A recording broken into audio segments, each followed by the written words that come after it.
Hello, everyone. I just want to welcome those who've joined us. Thanks so much for coming. Well, we can wait just a minute or so to get started. Just want to welcome those who are watching on Facebook as well. Thanks so much for joining us. Yeah, we'll get started in just a minute or two. Thank you so much.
Okay.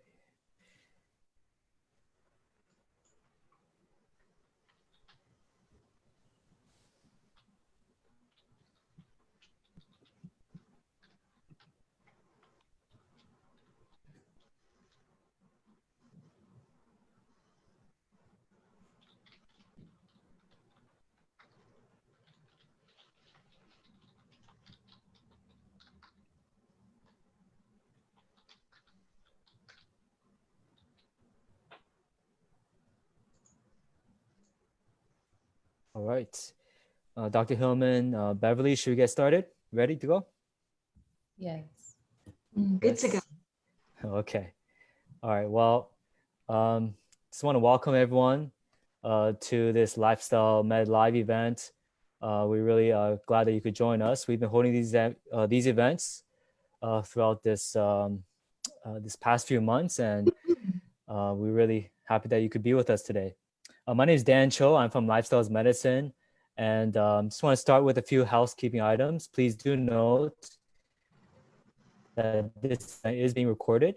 And also we are live streaming this on Facebook. So just want to welcome those who have joined us on Facebook. So please do adjust your videos accordingly, and just to be aware of that. So tonight's going to be a really fun and interactive session where we'll be going through some of the most common questions and objections that people have about plant-based eating. And we want to answer your questions as well. So this will be very interactive. In lifestyle medicine, we promote a whole foods plant-based diet as the most optimal for disease prevention, treatment, and reversal. But as we know, many people sometimes struggle with this idea of going on this type of diet, and this includes many in the nutrition world, many in the wider public, in the medical field, scientific field, etc. So we just want to kind of go through those and try to answer some of them. And maybe you have some questions as well. And we love to answer your questions. So we're going to go through some set questions that we have. And then we encourage you to put your questions into the chat box. You can even put your thoughts on some of the responses into the chat box. So we want this to be very interactive. And those who are watching on Facebook as well, please put your questions in the comments, and we'll try to get through as many as possible following our main discussion. To help us navigate some of these questions, we are joined by Dr. Neeta Hillman and Beverly Edward Haines. So Dr. Hillman is a physician, internal medicine doctor in the U.S. who's who works as a lifestyle medicine doctor. And Beverly Edwards Haines is a registered dietitian and also a raw culinary arts chef who works with interior health in British Columbia. And she's hosted health programs on television networks across Canada. So I just want to really thank Dr. Hillman and Beverly for joining us today. Thank you. Great. So let me stop sharing my screen here. All right. So let's go through some of the what we think are the most common objections. And Beverly, I'm going to start with you first. Okay. So one thing we often hear is, going on a plant-based diet, sounds a bit extreme. Do we really need to cut out what many understand as like two big food groups, dairy and meat? It's like half the human diet, it seems. So they say, sounds a bit extreme. What would your response be to that? Well, the primary objection to eating plant-based, cutting out all meat and dairy, goes back to that erroneous belief that plant-based eating is inferior to animal-based eating, that we can't get all the nutrition we need by just eating plants. And there was the belief that animal-based protein was far superior because it had all the essential amino acids, the iron, the zinc, and that dairy products, has all the calcium. Well, we've since come to realize that through all the research that has been done, that in fact, the truth is completely the opposite. And we find that a well-designed whole food plant-based way of eating is going to protect us from a whole host of diseases and promote well-being in a far superior way than animal foods ever could. And so it depends on what level of health you're after for yourself, for your family members, and for the planet. Do you want a little bit better health, or do you want vibrant, fantastic health for yourself and for the planet? Because in this instance, we can have both at the same time.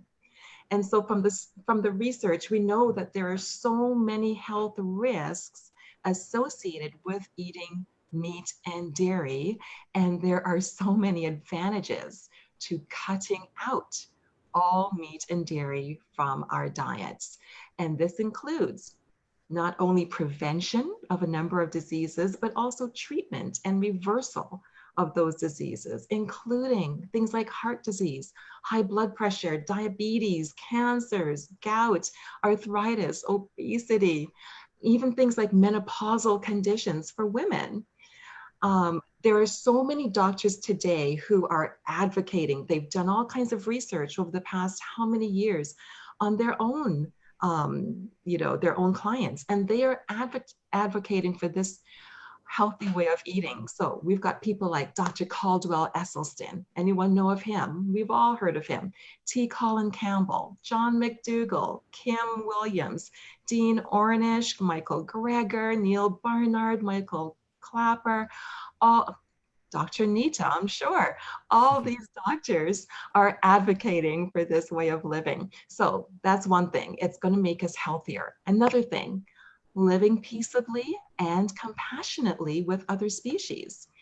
It makes us a kinder and gentler society when we aren't killing other species. And especially when we're not killing them because we don't even need that type of nutrition for us to live better. In fact, we do better without it. So when we're killing other species for no good reason at all, that's just not a good thing at all. As well, we're going to be leaving a smaller footprint on the planet. We have all the evidence that shows us that animal agriculture is ravaging the Earth's resources in so many ways, including our water supply. For example, the Amazon rainforest, the air that we breathe, all of these things. So when you look at all of the advantages of cutting out meat, it just makes meat and dairy, it just makes a lot of sense. So basically you're saying with so many benefits, like it's not really extreme. It's not extreme in the least. And I think it was Dr. Caldwell Esselstyn, I heard one time, he was saying, you know what really is extreme? Taking an artery or out of your leg and putting it in your heart for heart surgery. That's extreme as opposed to changing the way we eat. Which one is more extreme, do you think? Mm-mm. Yeah, we had Dr. Esselstyn for a previous Lifestyle Med live event. Oh, Yeah. fantastic. So anyone who's interested, you go to our Facebook page, just search Lifestyles Medicine, and you'll see the live stream recording there. So you could check it out Great. there.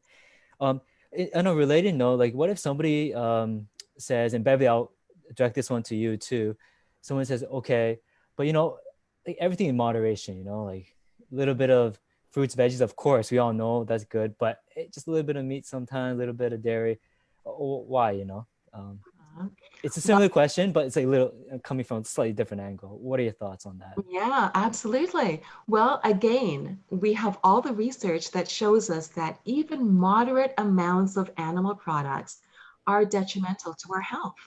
Moderate amounts of alcohol are detrimental. Moderate amounts of smoking is detrimental, which says to me that the everything in moderation thing really is a false premise because to begin with, not everything is good.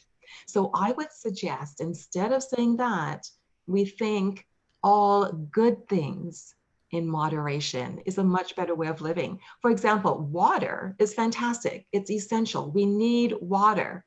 But if you drink too much water at one time, it can kill you. So, all good things in moderation. Not everything is good for us. So we really shouldn't, if things aren't good for our system, step aside, just walk away. Mm. And Dr. Hillman, Bev was mentioning all the benefits in terms of the clinical benefits in terms of disease, and just wondering in terms of your clinical practice, do you see a difference between someone who tries to go plant-based fully versus someone who tries to maybe kind of ease their way into it, like a more moderate approach? Is there clinical benefits or, for these two different approaches? What are your thoughts on that? Yes, no, I appreciate everything Beverly has shared so far, and that idea that of so I guess I'll start back. For a period of 3.5 years, I had a chance to work at an inpatient lifestyle program. And so during that time period, I actually had a chance to, and this is just over an 18-day period, see the difference that a completely plant-based lifestyle actually made what impact it made in a patient's life and health. And then what was neat was being able to follow these patients then over a period of time. And some of them would go back and dabble that in that little moderation or a little bit of the animal products again. And they themselves would be able to tell you there is a significant difference. So let me mention a couple of them. One of the things we talk about is disease reversal. Bev mentioned this before. In moderation, animal products in moderation do not show, they can show disease cessation if you decrease the amount or to kind of plateau disease, but do not show disease reversal. The only diets that have been, or lifestyle that has been shown to reverse disease are completely plant-based diets. And we're talking about, we were talking about taking an artery out of a leg. If you want to see plaque reversal in arteries that are causing blockages to the muscles of the heart and to the brain and to the lower extremities, plant-based lifestyles show reversal in those arteries of soft plaque. You do not see that in moderation, even in quote healthy moderation of smaller amounts of plant or animal products. The other thing is autoimmune diseases. When we look at our patients that have rheumatoid arthritis, multiple sclerosis, lupus, those patients who were completely plant-based, you would see a significant decrease in the inflammation than as compared to patients who were, had a little bit of animal products. In fact, what you would see in my patients who had autoimmune diseases, pain is one of the more significant symptoms that they have, and they would tell you, even when they would go back and they would take small amounts of dairy here and there, they would notice increases in their inflammatory markers. So those are objective signs, but then also in pain and their ability to be able to live from day to day. Another area that we see this is in diabetic population. Same thing. You can lose weight and see a decrease in the in the blood sugar numbers, but if you actually look at insulin resistance, you actually can sometimes will see an slower rise. You don't see complete cessation, but slower rise in insulin resistance when you have just a moderation of animal products. But when you have plant-based, when you're on a completely plant-based lifestyle, you see insulin resistance actually completely reverse the other direction. And even what is so amazing is actually, even for those who it looks like they've completely burned out their beta cells, their ability to be able to produce insulin after having been a diabetic for such a long time, plant-based lifestyle are the only lifestyles that have been shown to actually increase and bring back function of beta cells, which is, I mean, really profound.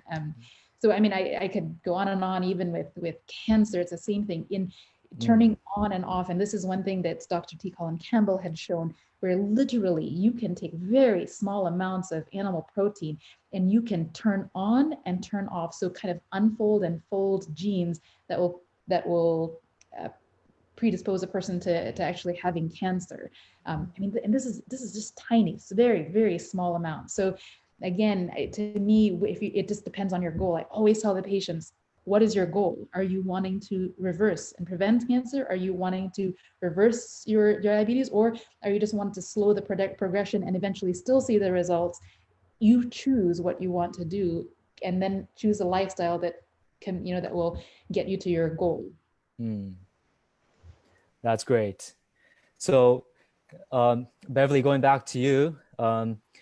So, what often we hear that, okay, yeah, I get it, beef, processed meat, I'm going to cut those down.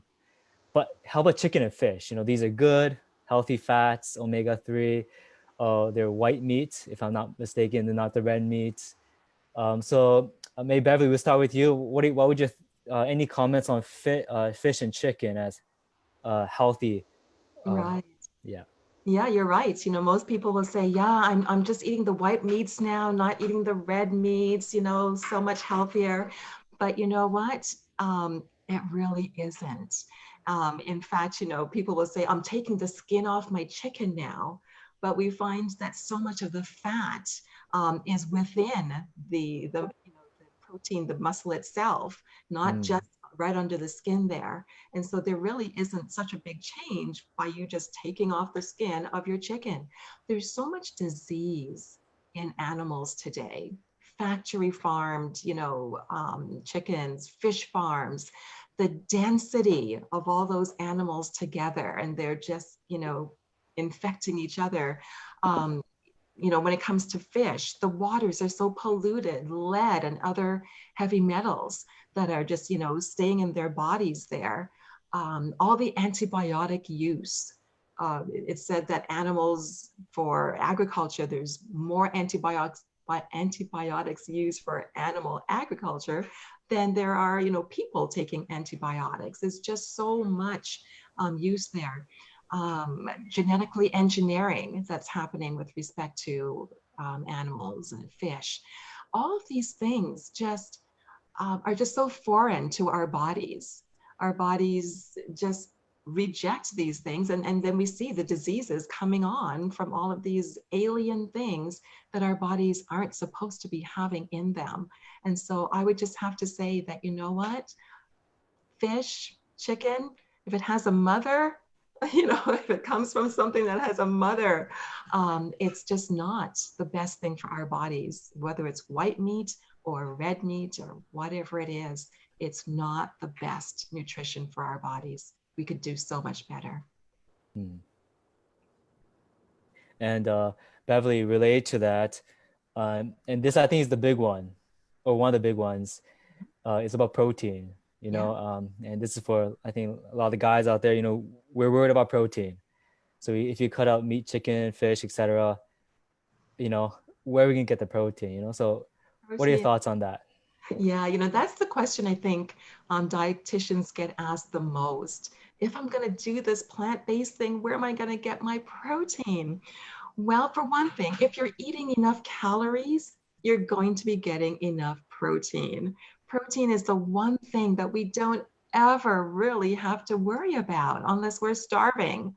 And most of us are not. In fact, most of us are eating more calories than we need which means we're getting more protein than we need at the same time. So how much protein do we need? Well, we really don't need a lot. If you take your body weight in kilograms and multiply it by a factor of about 0.9, that's going to give you your recommended protein intake. So let's say your healthy weight is supposed to be 140 pounds. To get to kilograms, we divide that by 2.2. So that gives us 64 kilos. And then we multiply it by that 0.9 factor, which gives us 58 grams of protein daily. And it is so easy to get that 58 grams of protein. Let me give you an example, or a few examples here. For example, for breakfast, if you were to have half a cup of tofu, let's say you have some really delicious scrambled tofu. Anyone had scrambled tofu before? Yep. It's good. You're going to get about 20 grams of protein right there. Remember, we're just aiming for 58. Already you've got 20. And you're probably not just going to have half a cup of tofu. You're probably going to have maybe a slice of bread, maybe with some peanut butter on it. Okay, there's another 8 grams of protein right there. Let's say a little bit later, you have a handful of almonds. There's another 8 grams of protein.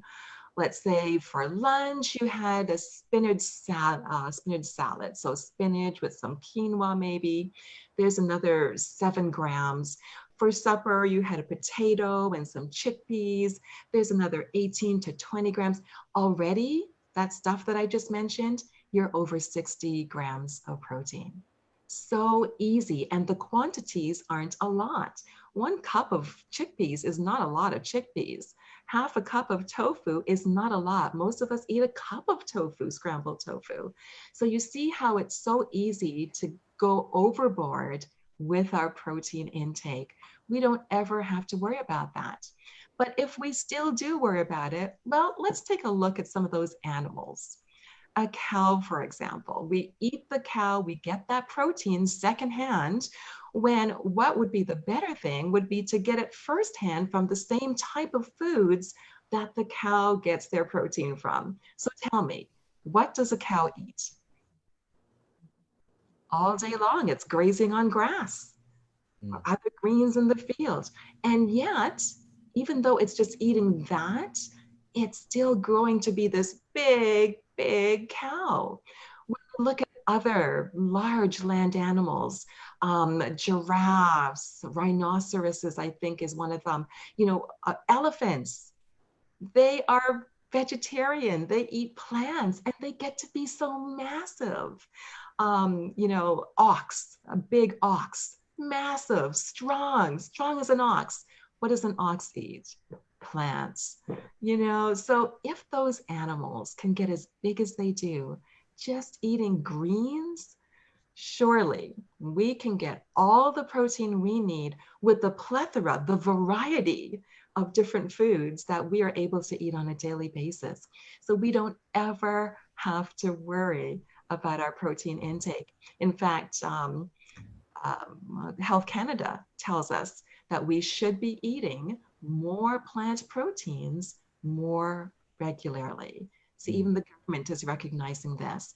The Canada Food Guides, the very latest incarnation of the Canada Food Guide, is just so amazing in that most of it is plant-based. So again, they're coming on board just realizing, you know what? This plant thing is really what it's about.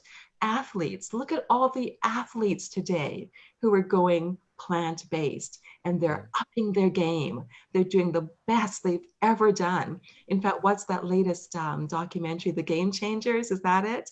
Wasn't that stellar? If you haven't seen it, you've got to see it. That will just change your viewpoint right there. If the athletes are going plant-based, and they're the ones who are always talking about protein, if they're going plant-based, the rest of us can go plant-based pretty easily. It's a great documentary. It is. Yeah. Dr. Hillman, just from your clinical practice, like how big of an issue is protein deficiency, at least in North America, Canada, USA? Sure, exactly. So, and that's a very good That is a very good distinction and Beverly touched on it. So you mentioned North America, Canada, Western countries, but also Beverly mentioned this very clearly. If you are getting enough calories, it is very, very, very difficult to not get enough protein in your diet. In fact, so in clinical practice, one of the things that we find, you just don't see protein deficiency. The cases that we do see protein deficiency or lack of protein in Western countries is actually because of protein loss from chronic diseases that cause protein loss. And those chronic diseases, it's usually actually from excess protein intake that predispose those chronic diseases that create the chronic loss. So let me give a great example. So one of the most common diseases, or the two most common causes of kidney disease in the US, and I apologize, I do not know Canadian statistics. I'm assuming it's the same in the world for the most part. In Western countries it is, but are diabetes and hypertension. And both of those are will eventually predispose to protein loss, and you'll see it in the urine. In fact, it has to be measured regularly in the urine to be able to determine how bad the kidneys are functioning, depending on the progression of the disease. What we find, and I have seen this, it's not only in the data, but then it is also in my clinical practice with my patients. When I switch the patients off of animal protein and onto plant protein, you see reverse of the kidney disease. You do not see that. You do not see that when patients increase their animal protein intake. And in fact, so what happens is, I worked also as a hospitalist. So I've done both outpatient medicine and as a hospitalist. And I would get I would get this review of a chart that would come onto my desk, and it would say, Dr. Hillman, this patient's albumin is low. And these are patients that have chronic disease, usually diabetes and hypertension. They have some degree of kidney disease. There's protein spilling out into their urine, or they have other things that are going on. But it would say on there, Dr. Hillman, does this patient have protein malnutrition? And what they want to do is then prompt a nutrition consult to then have somebody give them a whole bunch of animal protein. And what would happen with these patients is their disease, their protein deficiency would actually worsen, because their chronic disease that related to it actually would worsen. And so with my patients, when, again, very consistently, you will see a correlation. You increase the plant protein, decrease the animal protein, or even actually the data is very nice. It's much older data, but you switch the two. You take patient populations and you put them on animal protein, or give them a high amount of animal protein, and you take the other population and you put them on plant protein. And then and these are patients that have kidney disease, that they're losing protein, and there's a question of protein malnutrition.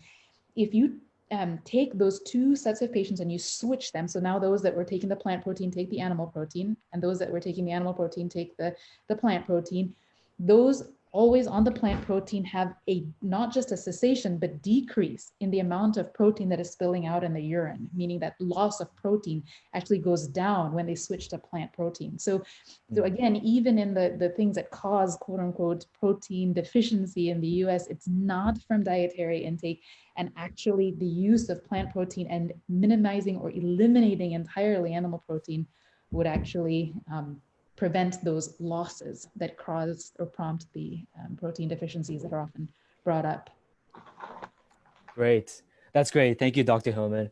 And I want to move on from protein, but just one last thing, and maybe Beverly, if you can answer this one, just very briefly. What if somebody says, people often say animal protein is better quality. It's like higher quality than plant protein. Just maybe in 1 minute or so, what would your response be to that? Right. Well, you know what? It's not better quality. It's different quality. There is typically more protein in a serving of animal-based food than in plant-based food. But this is one instance where more is not better. Our bodies are better able to use the individual amino acids that are in plants more so than the complex amino acid structures that are in the animal-based foods. It's got to deconstruct the animal-based food proteins before it can actually use it. And so that's why it's kinder and gentler for us to be eating plant-based proteins. The body can extract those and build them into whatever they need to build them nice and easily, rather than having to deconstruct and then rebuild. So it's not a better protein. And in fact, it's a detrimental protein, as the doctor was just saying, with respect to disease. And one thing we have to realize is there's, going back to the question you'd asked me before about protein, there's protein in practically every single food. Right. Every single food, even fruit can have little tiny amounts of protein. So all of these things add up over your day. So it's not a matter of being better quality when it comes to meat. It certainly is not. The better quality for us, for our bodies, the way our bodies are constructed, is absolutely hands down plant-based proteins. Daniel, Great. can I add one thing to that, if you don't mind? Sure. Please? Yeah. Briefly. Yeah. Please go ahead. What Beverly had actually said, I think that is very critical, is when you're talking about quality, and I'll give just one very brief example. So I have taken patients that I've seen who have gone on a high protein, animal protein diet, and they have significant worsening all of a sudden out of the blue of depression and anxiety. And one of the things that we notice is actually, so the tryptophan, right? Tryptophan that is found in both animals and in plant foods, when the way they behave, the brain's ability to uptake the tryptophan, which is an essential amino acid found an amino acid that is found in both plant and animal proteins, the ability to the brain to uptake that, it competes with other amino acids. The ratio of those competing amino acids is higher actually in animals animal sources of protein, than it is in plant sources. And so the ability to actually uptake that is actually more difficult if you're eating it if you're taking tryptophan, for example, from an animal source than from a plant source. Additionally, if you have low carbohydrate intake, which comes only from plant foods, the conversion then of that tryptophan to the serotonin that is so critical and key in depression and anxiety is decreased in people that have high animal protein diets and low carbohydrate. That is better actually in plant proteins. And the reason I say this is because depression and anxiety is soaring and continues to escalate, no matter what country you're talking about. And one of the contributing factors actually has been the high animal protein intake in that too. Wonderful. And just one other thing there, Daniel, as well, with respect to the higher quality kind of thing, the meat animal-based foods is more complete protein. You hear about the complete and plant-based ones aren't quite so complete. There are some complete plant-based proteins, including chia seeds, soy, but again, it's not a matter of it being a better for us, because it just really is not. We don't have to worry about eating complete proteins, because our body will keep those proteins, those individual amino acids, until others come along that it can construct whatever it wants. So we don't have to worry about eating a complete protein at each meal. Okay, thank you so much. So now that we've got the big one out of the way, we can let's go to some of the other ones here. B12. So maybe Dr. Hillman, B12 deficiency in those who go on a plant-based diet. What are your thoughts, very quickly?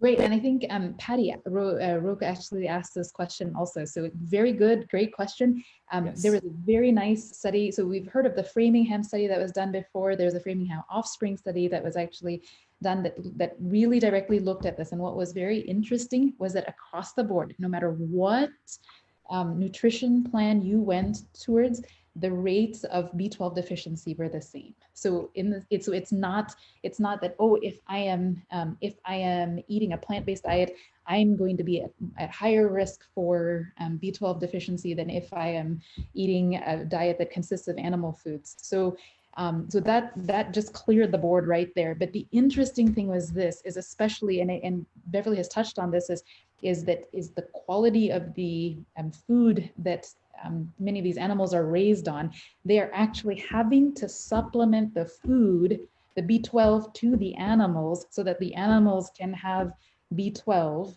But so it's not even as though, you know, you're getting it naturally through the animals anyway nowadays. The additional thing about B12 is that so your stomach actually requires intrinsic factor to be able to uptake B12 and then to be able to use it in your body. One of the things that they're actually finding now in research is that people who are consuming high amounts of animal protein are actually keeping the ability of the I guess the interaction of intrinsic factor to uptake B12. So those on plant-based diets actually are more able to uptake that B12, are more likely to be able to uptake. If you're, now again, I always put this in a caveat, if you're eating a healthy plant-based lifestyle, right? So then you are actually at not as higher risk. Now, it is an issue if you don't take the B12. B12 is found, the source, whether you're an animal or whether you're a human being, your source of B12 comes from the soil, right? And you know, unfortunately, we have to be careful, you know, washing our vegetables, water intake, we have to be very careful. We don't want to just pull them right out of the ground and eat them as they are without washing them. And so some of those bacteria that are in the soil that give us the B12 are not necessarily going to be there. So we do need to supplement it in some way. So irrespective of who you are, whether you're eating an animal-based diet or whether you're eating a plant-based diet, what we're finding is we have to supplement it in some way. And for what has been found is that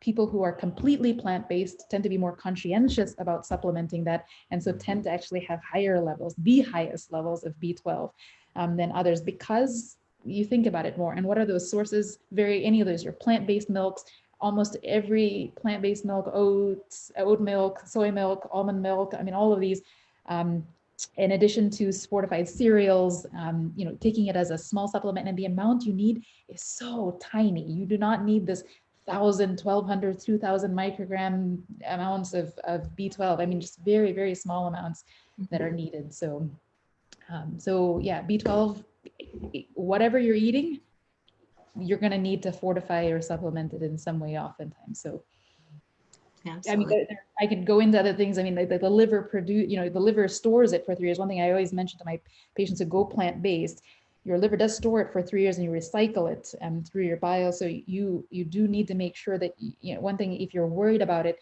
make sure that you're following it even just with a yearly level, and make sure that you've been off of the B12 supplement for at least a day before you actually get your levels checked if you are worried, or if your physician is worried, you know, that's going to happen. 9 times out of 10, you're not going to find an issue. Beverly, you had a comment? Oh, no, that's okay, actually. Okay. Awesome. Thank you, Dr. Hillman. And Beverly, another one, calcium. So if you get rid of dairy, what happens with calcium? With your calcium? Well, you know, again, we've been kind of brainwashed to think that we've got to have that cow's milk to get our calcium. You've heard that that old TV commercial, milk does a body good, or, you know, cow's milk does a body good. Well, you know, it does a body good, but a baby calf, not a human being body. That's the body it does good. You know, I like to say to my clients, not your mama, not your milk. Don't be drinking cow's milk. It's not yours. It's not for you. And so then people will say, well, where am I going to get my calcium from? Again, from your foods. And you know what? Your dark leafy greens, for example, your broccoli, your kale, collard greens, bok choy, your Chinese cabbage, put those things on your shopping list. They're going to be so fantastic for you. Calcium set tofu is going to be so delicious in your scrambled tofu. Calcium fortified beverages. You know, cow's milk is also calcium fortified. So it's not that the cow's milk has all of this calcium in there, it's also fortified. So drink some calcium fortified plant milks. There's so many different types of plant milks today. There's the oat milk, and Dr. Neeta was touching on those as well. There's the soya, almond, cashew. There's just this plethora of all those kinds of milks if you're wanting some milk to have on cereal or something. But things like almonds, almond butter, all of these things are good sources of calcium in our everyday eating. And so it's just a matter of, um, finding a good book or finding a good website where you can just source out all of this information for yourself, because the key to successful plant-based living, plant-based eating, is educating yourself. And that's where some people go wrong. And then we hear the horror stories on the news where this person was on a plant-based diet and look what happened. Well, you just have to educate yourself on what your body needs and go from it, from that standpoint. But there is no lack of calcium, there's no lack of iron, there's no lack of protein or any of the things that we need when we go plant-based. And in fact, the forms that we're getting it from in plants is, again, kinder and gentler on our bodies. It's what our bodies were, structured, were created for, the plant-based forms of food. So we don't have to worry that we're not going to be getting enough. Just educate yourself, buy yourself a good book, watch some good videos. There's so many of them, so many resources that are available to us today. There's no need for alarm anywhere at all when we're going plant-based. Wonderful. That's excellent, Beverly. And how about iron? So I see a question from Sarah. Thank you, Sarah, for joining us. Iron is also another common one. I didn't have it on my list, but it's a great one. People worry about iron because, people think it's the highest in meat, etc. Yeah, you're going to be getting your iron again from, some of those dark leafy greens. You're going to be getting it from your beans, your legumes. There's just so many, I like to say, so many recipes, so little time. There are just a zillion recipes that I would love to make, but I just don't even have the time to do all of it. And, how many different types of beans, legumes are there on the market? Hundreds. We don't get to buy so many in the grocery stores. But, if we're eating a wide variety of beans, a wide variety of greens, just a wide variety of foods on a daily basis, we're going to be getting the nutrition that we need. But yeah, in particular, those, iron, kidney beans, all of those beans are going to have a really good amount of iron in their lentils and all of that. Start eating those beans. They are so good for the body. There was an old jingle, beans are good for the heart. The more you eat, the more you start to enjoy good nutrition. That's what I like to say to people. Eat those beans. Absolutely. Great. Thanks so much, Beverly. Dr. Hillman, going to you, another common thing people say is like, even people who are plant-based, they even get sick. They still get cancer, et cetera, et cetera. So it doesn't really make a difference. So you're a doctor, you see patients day in and day out. Any thoughts on that, maybe briefly? Sure. That's a great question. Yes. Anybody, right? All of us come with a set of genes, right? We've got our parents' genes, we've got, mom and dad's genes, whatever combination that is. And we know that we're going to be genetically predisposed to certain cancers, right? Certain genes are going to be folded and unfolded, and we get whatever we get in that lottery, of genes.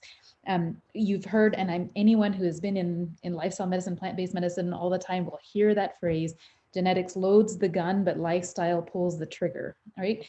So yes, there are then things environmentally that are going to contribute also to the risk of cancer. But what is one thing that we know is that those who are living on a plant-based lifestyle, irrespective of what disease that they get, one, they tend to get it later in life, much later in life than those who would, whether it's cancer or diabetes or heart disease, they get to get it much later in life. Additionally, one thing that you have to consider is that not everybody who eats plant-based necessarily eats a healthy plant-based lifestyle. So that's one thing to also keep in mind. Right. The other thing to keep in mind is that nutrition is only one component of health. And so there are huge other, factors. So I know people who are who eat clean plant-based lifestyles but get no exercise. They do not get out and they don't get their sunlight. They don't, all of these things are very important components of prevention of disease, right? They are live very high stress lifestyles and don't deal and manage stress appropriately, increasing the risk of many of the disease processes, including cancers. So, but one of the things that we know, again, in any of these, when a patient goes on, so once, let's say you get a disease, a cancer, a diabetes, hypertension, heart disease, and you've been living a plant-based lifestyle, one of the things that we know is that as you up your game on that plant-based lifestyle, keep that cleaner lifestyle, your risk of your ability to be able to remit the cancer, to slow down the cancer, the longevity is so much, just significantly more improved than those who are eating the animal protein or the animal sources of food. So again, I usually, with almost every patient that I've seen, if they've been completely plant-based, there's usually some other aspect of their lifestyle that we can also additionally help to improve. And then in the end, I always mention to people, we still live in a world where people die. And yes, you're going to die of something. If we live long enough, we're going to die of something if something doesn't otherwise happen in this world. And so the quality of life for those on a plant-based lifestyle, even if they do have disease, even if they do pass away from that disease, the quality of life is significantly different than those who are on a plant-based lifestyle. And this is from my experience with working specifically with patients who have cancer, even. What was it? Autoimmune diseases also. There's a very good colleague, friend of mine, and that's something I always mention to people. We just want to be honest about lifestyle. To be able to say that you completely reverse and never have diseases doesn't exist to happen. There's a colleague of mine who actually introduced me to plant-based medicine. Was a pediatrician, completely plant-based, exercises consistently. I mean, just very well. He got rheumatoid arthritis, but understand that he was diagnosed with rheumatoid arthritis in his 80s. That is not the common age in which rheumatoid arthritis is diagnosed. If he had very likely had the genetic predisposition for it for such a long time, but it manifested only significantly into his 80s, and then his quality of life at this is still stunning and amazing. He's still running and he's still working and practicing as a pediatrician. So, and Dr. Hillman, just a kind of like a flip question to that one. We are kind of coming at the 15-minute mark, so we're gonna try to go through some of these last ones rapid fire. And those who are putting the questions in the chat, we see your questions. Please continue putting them in. We can get to as many as possible. We have a question from Arlette Susanna. Thank you so much for joining us. It's like a flip to that. What would you say to some people who go on like the complete opposite diet, like the keto, high animal diet, and they say they get better? They lose weight. I think I heard diabetes before, things like that. What would you say to that? Maybe just very briefly. Yeah, so really, I'll tell you, so I've had experience with those patients. And one of the things that is so important when you're looking at plant-based lifestyle, you're looking at total and complete health. Just because you improve one area of your life doesn't mean that it's going to necessarily improve, that you are not causing detriment to another area of your life. So we've got patients who go on keto diets, they lose weight very quickly, and people get very amazed. Oh my goodness, I did this keto. For most people, it's not sustainable for a long period of time. That's been very common. But additionally, with many of these patients, again, I am dealing with the repercussions of that in these patients where they are, because of an unbalanced diet in a keto or high protein diet, I'm dealing with the depression and the anxiety that is the fallout from this, from the cancers and the heart disease even that is the fallout from these keto diets. These are all almost dressed up versions of the old Atkins diet. It's just in a different way. The nice thing about keto and paleo is they do increase a little bit more of the fruits and vegetables than what they did previously. But again, you're looking at a total and complete health picture. Are you preventing and reversing disease? You can lose weight. Your glucose numbers go down. But again, like I mentioned, when you look at these patients, their insulin resistance is not completely reversed. And actually, once they go back to eating any type of carbohydrate, you'll see that glucose numbers shoot back up. That actually is that evidence of the insulin resistance not actually having been greatly affected. So in the sense, the easy numbers are changed, the outward numbers are changed, but the body chemistry actually is not changed. The immune system, I'll tell you, that's the other thing, is the immune system is significantly affected. Our GI system, so our immune system, our GI system also contributes a large part to our immune system, all those good bacteria that line our gut. And one of the things that we find on keto and paleo diets is that you see a significant change in those microbacteria that are in the lining of the gut that actually will depress the immune system, not make it better. Again, losing weight is good, but you're also going to take the fall out of some other problems that come with it. So True. Great. Beverly, we have some kind of like a very much bread and butter dietitian questions here. So another common objection is like eating plant-based is expensive. You know, like veggies are expensive for so few calories, etc. So you're a dietitian, you probably help people with the practicals of, nutrition. Right. How would you advise somebody who says that? Yeah, you know what? Unless you're buying a whole lot of those, plant-based convenience foods, you're actually going to save money at the grocery store when you purchase whole food, plant-based items. If you're stocking up on the good stuff, and I'm talking about the beans, the vegetables, rice, tofu, the whole grain, whole grain pastas and breads and those things, these things cost relatively little compared to animal-based foods such as beef, chicken, fish, eggs, etc. For example, just this morning, I checked out the Superstore flyer just so I could have this example. Right now, they've got pork side ribs on sale for $4.98 a pound. They've got boneless, skinless chicken breast, $5.48 a pound. Top sirloin steak or roast, $11.88 a pound.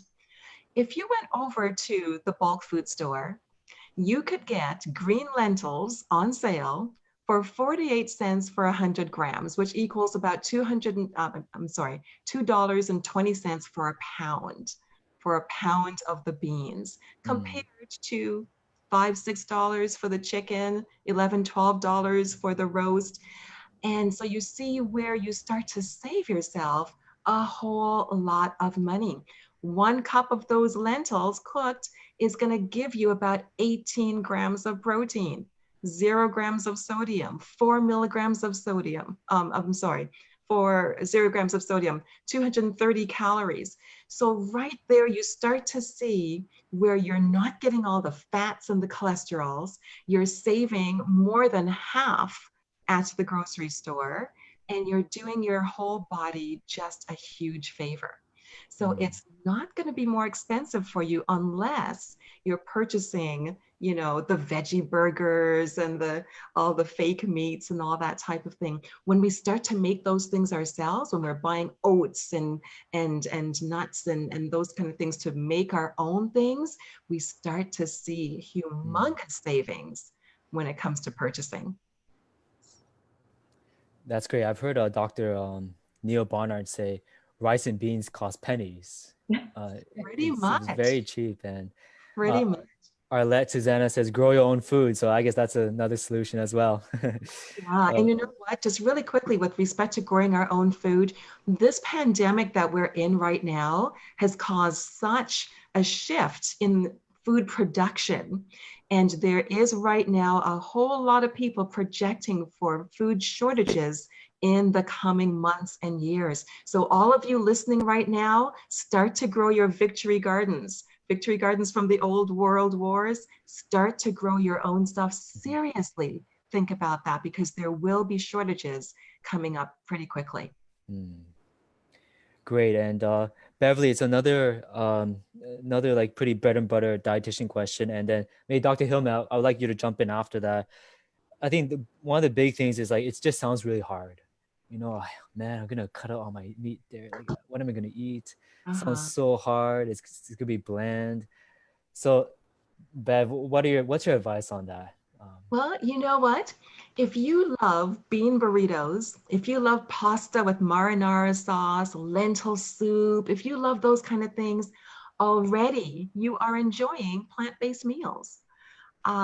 Eating plant-based doesn't mean that all you're going to eat is salads. I mean, I get exhausted just thinking of all the millions of things I want to make, but don't have time to make. all sorts of rice dishes, pasta dishes, potato dishes, bean burgers, recipes with fruits and vegetables, desserts. Oh my goodness. There is so much yumminess when it comes to plant-based eating. And really the list is inexhaustible. If you like cooking, there are literally thousands of cookbooks available. If you don't want to go buy a cookbook, just go online, start browsing, just type in plant-based eating, and you will get a bazillion recipes. Okay, if you don't like cooking, restaurants, and especially there in Toronto right now, so many restaurants available where you can go and just eat to your heart's content. Just so much going on right now in the world of plant-based eating. This is a really good time to be alive, I'm telling you, when it comes to plant-based eating. Great. Thank you, Beverly. Dr. Hillman, any just make 2 quick pointers on that? Yes, so I'll tell you, actually, as a mom, this is a huge thing for me in the sense of thinking I have so much to do. And when we were cloth diapering early on, I was like, I have no time to be making a whole bunch of food or doing things. So actually, one thing that does help is meal prepping. And one of the things you can actually look online, many places that talk about helping going plant-based, cooking in bulk and then putting in freezer. So for example, things that will help, whenever I make something, I try to make a lot of it so that I can put half away to freeze. So if I make brown rice, if you are an Instant Pot fan, I became an Instant Pot fan when my daughter was born, mainly because I could just make huge amounts of brown rice and then take half of it and then put them in little quart-sized bags, put them in the freezer so that I can pull them out. If I'm ever in a pinch and need to make something quickly, I can just pull them out quickly. If I make beans, I make a large amount and then put them in the freezer so that I can come back and use it. So you keep staples on hand all the time and make sure that they're available. Even like, for example, if for some reason, we end up having to take a trip or do something and we're starting to see that our vegetables are going out, I'll take the celery and I'll take the zucchini and some of the things that are sitting in the refrigerator, I'll chop them up into smaller pieces, wash them well, chop them up into smaller pieces, throw them in the freezer, and then I can pull those out to make a soup or pull them out to make a stir fry or pull them out to do something really quickly. In the sense, one, it decreases waste, and then two, I just have things to pull out as quickly as possible. So it's always nice, chop whatever you're chopping and then chop a little bit extra to last there. The other thing about hard, I think that many people mention is just that, like, okay, I know I need to eat vegetables and I don't know how to eat it. I want to eat my raw vegetables. I tell people there are many ways to eat your raw vegetables without eating a salad. So you take your salad and you put it into a sandwich. You take your salad and you put it into a burrito. You take your salad and you put it into a soup. You take a veggie broth. One of the Soup Plantation, one of the places here, actually had an Asian ginger broth. So you take the Asian ginger broth and you chop up all your vegetables really tiny and you put them into that soup and you eat it, and it's eaten and you enjoy it. And I used to do that for my patients, my lifestyle patients. So there are so many ways. One other website I would just mention to people, there's a what did I say? Many people who don't eat a typical Western type meals, if they're eating a lot of ethnic foods, where we're considered ethnic foods, Asian food, Indian food, whatnot, wonder how can I take those foods that are usually heavily meat based and then change them. Vegan Richa is one that I use a lot. She takes almost every Indian food you can ever think of that you ever loved, and she can give you a whole food plant-based version of that in a delicious way. And we have served it time and time again to our meat-loving Indian family and friends, and they love it. So Wonderful. And we're coming to the end here, so maybe we just take a few more questions. We have a question from Patty. She's saying, if somebody wants to go like plant-based cold turkey, is there just something to be concerned about? Just some pointers. Should I take vitamins? So maybe Beverly, if you want some quick things, like somebody wants to go plant-based, right, cold turkey, like 3 points or something like that. Right. Well, again, what I said previously, educate yourself. Definitely do some education before you do anything cold turkey. And one resource that is really fabulous, if any of you are familiar with Physicians Committee for Responsible Medicine, pcrm.org is their website. They have a 21-day Kickstart program, and you just sign up for that for free, and they will send you an email every day for 21 days that walks you through what you're doing. So, they'll give you recipes, they'll give you tips and pointers on healthy living and all of that, just to make your transition nice and easy. And so that you don't have to worry so much about, oh, what am I doing wrong and all that. They will walk you through it. So use that resource. Just go to pcrm.org, sign up, use that resource. And they've got a whole lot of great articles and all that type of stuff on their website as well that will help you in your transitioning. Educate yourself. That's what I like to tell people. Please educate yourself about what you're doing. Okay. And there's just maybe one final question here from Charlene. It's about heavy metals from seed crops. They're saying that there might be heavy metals in seed crops. And what do you say about that? It says here, are there more heavy metals in seed crops than meat? So actually, interestingly, all of these whether it's hormones or toxins or metals, one of the things that the principles is bioaccumulation. So up the food chain, as you get higher and higher in the food chain, you're going to have a higher concentration of these accumulation of these heavy metals. So one of the things to keep in mind is that even if it is in those crops, you're going to find them in higher concentration than in your animals that are eating those crops higher up the food chain. So you're at more danger in that way. But then the other thing actually to keep in mind, healthier liver and kidneys, your kidneys, your liver, your skin, your lungs are some of the best ways that your body gets rid of waste and processes some of these heavy metals and processes some of these heavy metals and toxins. Plant-based lifestyles are the best way to keep those organs functioning well so that you can actually get rid of these things, even if you do accumulate some of them through the environmental use of some of these seeds. And Beverly, I don't know if you... Yeah, absolutely. And things like green juices, chlorophyll is a really excellent way of getting rid of some of those heavy metals in your body. So doing some juicing with those nice dark leafy greens is so good for your body. Wonderful. Well, we are at 8 o'clock, and just want to really thank you, Beverly and Dr. Hillman, for participating. I think you really shared some great information with us, and we really want to thank those who've joined us. Hope that if you got some questions, that you got some answers, and that we've encouraged you on your health journey. We just want to invite you to our next one on Sunday. We'll be answering common questions about diabetes. So there's some myths about diabetes, and we try to address those. So you can go to lifestylemed.org/online to sign up for free. And so that's this Sunday at 5 p.m. Eastern time. So hope you can join us for that. So just again, thank you so much. Thank you, Dr. Hillman, Bev. Thank you for those who joined us. And we hope you have a wonderful evening.